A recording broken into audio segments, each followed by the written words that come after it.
Hi friends, welcome to my channel Geeta creation A to Z को मु आपण मान को स्वागत करूचे। आज आम मेसीन रे ब्लाउज रो हुक घर तैयारी करबा।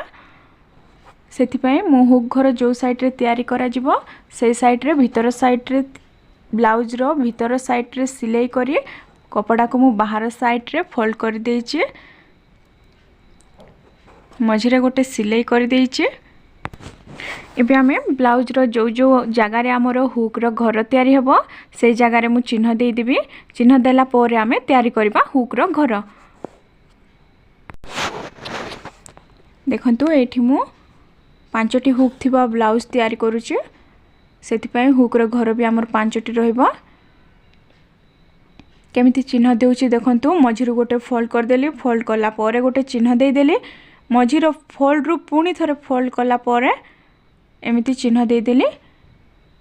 हमर 3टी चिन्ह हो गला। तापरे दुई साइड रे 2टी चिन्ह दे देबा। हमर साइज रे 5टी चिन्ह हे जिवो। एबे हमें तैयारी करबा मेसिन रे हुक घर।